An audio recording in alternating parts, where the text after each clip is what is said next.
السلام علیکم ورحمۃ اللہ وبرکاتہ۔ الحمدللہ رب العالمین الرحمن الرحیم مالک یوم الدین ایاک نعبد و ایاک نستعین۔ حضرت سامعین ناظرین بھائی نے سوال کیا ہے کہ کیا استعمال شدہ پانی کو فلٹر کے ذریعے سے دوبارہ قابل استعمال بنایا جا سکتا ہے کہ نہیں، اگر بنا لے تو اس کی شرعی حیثیت کیا ہے؟ حضرت سامعین ناظرین، سب سے پہلے تو ہمیں یہ دیکھنا چاہیے کہ اللہ رب العالمین نے قرآن میں ہماری کیا رہنمائی فرمائی ہے۔ اللہ تعالیٰ فرماتے ہیں وَأَنزَلْنَا مِنَ السَّمَاءِ مَاءً، میں آسمان سے تمہارے لیے پانی برساتا ہوں۔ یعنی آسمان سے پانی ہمارے لیے آتا ہے، اور یہ آسمان سے پانی کا آنا اللہ رب العالمین نے اپنے بندوں پر یہ بہت بڑی نعمت جو ہے وہ عطا کر رکھی ہے، بہت بڑی اللہ تعالیٰ کی نعمت ہے۔ پہلے ہم دور حاضر میں دیکھ لیتے ہیں، کچھ ایسے بھی آج کے زمانے میں بھی کچھ ایسے علاقے بھی ہیں جہاں پر لوگ پانی کی بوند بوند کو ترس رہے ہیں، پانی کو اس قدر محسوس کر رہے ہیں، ان کی ضروریات کے لیے پانی تو بالکل بھی ناپائید ہے۔ حتیٰ کہ یہاں تک ہمیں ملتا ہے کہ وہاں پر ہی جانور پانی پیتے ہیں، وہاں پر ہی انسان پانی پیتا ہے، وہیں اسی پانی کے اندر، اسی جوہر کے اندر ان جانور جو ہے وہ اپنے لیے راحت محسوس کر رہے ہیں پانی کے اندر نہا کر، اسی کے اندر انسان بھی جو ہے وہ نہانے کے لیے مجبور ہے۔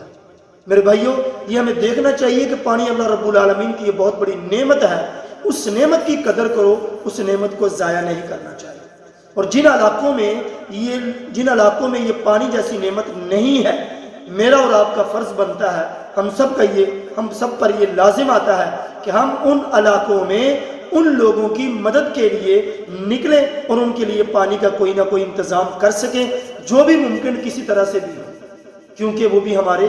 بہن بھائی ہیں، وہ بھی ہمارے مسلمان ہیں۔ اگر ہمیں اللہ رب العالمین نے وافر مقدار میں اور بہترین قسم کا پانی ہمیں میسر کر رکھا ہے، تو وہ لوگ محروم ہیں، تو ان کی ضرورت کو مد نظر رکھتے ہوئے ایک تو ہمیں پانی کو ضائع اور بیکار نہیں کرنا چاہیے، اور دوسرا ان کے لیے بھی کچھ نہ کچھ ہمیں کرنا چاہیے، انتظامات کرنے چاہیے، تاکہ ان لوگوں کے ساتھ ہماری محبت اور ان لوگوں کے ساتھ ہمارا تعلق جو ہے، وہ تعلق جو دینی تعلق ہے، اس کو اجاگر کیا جا سکے اور ہمارے دل میں ان کا احساس ہونا چاہیے۔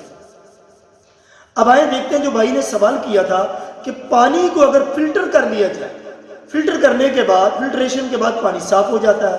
اس پانی کی شرعی حیثیت کیا ہے؟ سب سے پہلے تو دیکھیں کہ پانی ناپاک کب ہوتا ہے۔ 3 شرائط حدیث مبارکہ کے اندر پیارے پیغمبر نبی رحمت صلی اللہ علیہ وسلم نے بیان فرمائی ہے کہ پانی جو ہے وہ ناپاک اور نجس کب ہوتا ہے۔ ایک، جب اس کا ذائقہ تبدیل ہو جائے، یعنی پانی کا ذائقہ وہ نہیں رہا۔ دوسرا، اس پانی کی رنگت تبدیل ہو جائے، ایک رنگ کا پانی تھا، رنگ تبدیل ہو گیا اس کا۔ اور تیسرا جو ہے، اس کے اندر سے بو آنا شروع ہو جائے۔ یعنی 3 طریقے، 3 شرائط ہیں پانی کے ناپاک ہونے کی، یعنی اس کے رنگت کا چینج ہونا، اس کا ذائقہ چینج ہونا، اور اس کی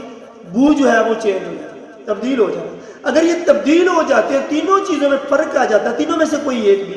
تو وہ پانی ہمارے لیے قابل استعمال نہیں ہوتا، وہ پانی ناپاک ہو جاتا ہے۔ لیکن ہم یہ دیکھتے ہیں، اور وہ پھر پانی جو ہے وہ قابل استعمال نہیں ہوتا، ہم اس پانی کو استعمال نہیں کر سکتے۔ لیکن ہم دیکھیں کہ آج کل جدید دور میں، دور حاضر کے اندر،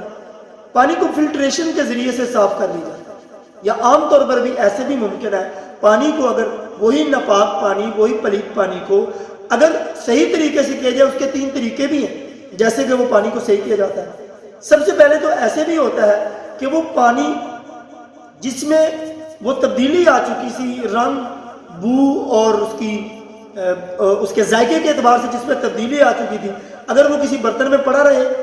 دھوپ کی وجہ سے یا ہواؤں کی وجہ سے اس پانی کے اندر اگر رد و بدل ہو جاتا ہے، یعنی اگر بو آ رہی تھی، دھوپ اتنی پڑی، وہ پانی اتنا گرم ہوا دھوپ کی وجہ سے اور بو ختم ہو گئی،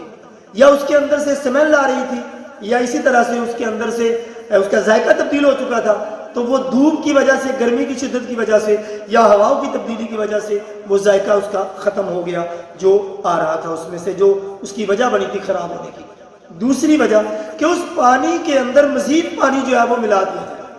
ایک گلاس پانی ہے وہ گندا ہے، ناپاک ہے، اس کے اندر 2 3 4 5 جگ ملا دیے جائے، اس کے اندر وہ تبدیلی ہونے والی جو تھی، جو 3 وجوہات میں سے کوئی ایک وجہ اس میں ثابت ہوئی تھی، وہ ختم ہو جائے، تو پھر بھی یہ پانی قابل استعمال ہوتا ہے۔ اسی طرح سے تیسری وجہ ہمارے یہ بھی ہوتی ہے کہ اس پانی کو ہم زمین میں ڈال دیتے ہیں، زمین میں جب ڈالتے ہیں تو زمین جو ہوتی ہے وہ اس کی گندگی اور ناپاکی کو جذب کر لیتی ہے اور پانی جو ہے وہ نچلی سطح پہ چلا جاتا ہے. پھر نلکے کے ذریعے سے یا ٹیوب ویل کے ذریعے سے کسی طرح سے بھی اس پانی کو دوبارہ نکال کر ہم استعمال میں کر لیتے ہیں اور یہ کر بھی لینا چاہیے. ہاں وہ شرط اس کے اندر نہیں رہنی چاہیے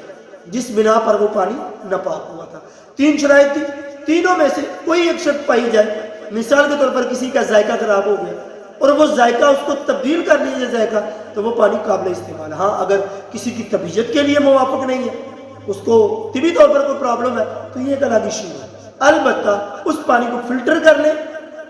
دور جدید کے طریقے سے، یا پرانے زمانے میں جیسے پانی گرم کر لیتے تھے، برتن میں رکھ دیتے، دودھ کی وجہ سے گرم ہو جاتا، یا پانی کے اندر مزید پانی کا اضافہ کر دیتے، یا اسی پانی کو زمین پہ ڈال دیتے، زمین اس گندگی کو اپنے پاس جذب کر لیتی پانی نیچی سطح پر، پھر وہ کنویں کے ذریعے سے یا بور کے ذریعے سے نلکے کے ذریعے سے پانی نکال لیتے. تو گویا کہ وہ جو اس میں علامت پیدا ہوئی تھی اس کی ناپاکی کی، وہ علامت ختم ہو جائے تو وہ پانی قابل استعمال ہے. تو سیم اسی طرح سے دور جدید میں فلٹریشن کا سسٹم ہے. اگر پانی فلٹر کر لیا جائے تو وہ پانی جو ہے آپ کے لیے قابل استعمال ہے، وہ پانی پاک ہو جاتا ہے، اس میں کوئی قباحت نہیں ہے. اللہ تعالیٰ سے دعا ہے اللہ تعالیٰ نے جو کچھ ہم نے کہا سنایا اس پر عمل کرنے کی توفیق عنایت فرمائے. واللہ اعلم بالصواب وما توفیقی الا باللہ. والسلام.